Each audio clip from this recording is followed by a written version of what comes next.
Hello বন্ধুরা, আমি শঙ্খ আবার চলে আসলাম তোমাদের সঙ্গে ছোট্ট একটা ব্লগ নিয়ে।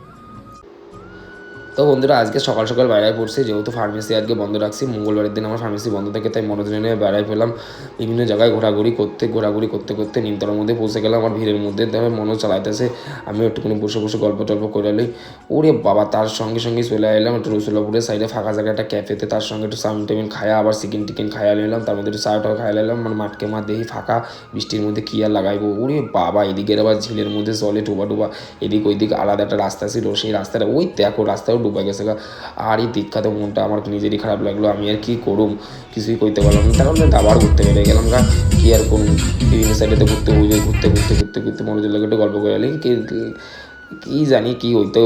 আর মনোজ তো গাড়ি চালাইতেছে কি সুন্দর সুন্দর, আর কথাবার্তা হইতেছে, ও গানটাই চলতেছে, মনটা বইরা যায়। তার মধ্যেই কচু বাগানটির দেখা মনটা আমার আগে গছ গছ করে সব দিকের মাঠ বইরা গেছে। আর এই কচু বাগানগুলো হাঁটছে, তার মধ্যে আকাশে মেঘ, বৃষ্টি আসবো তাড়াতাড়ি করে গাড়িতে উঠতে গেলাম। ওরে বাবা, গাড়িতে উঠতে না উঠতেই জানতে করে বৃষ্টির মধ্যে আর কি করুম, মনোজের সঙ্গে ঘুরে ঘুরে বেড়াই।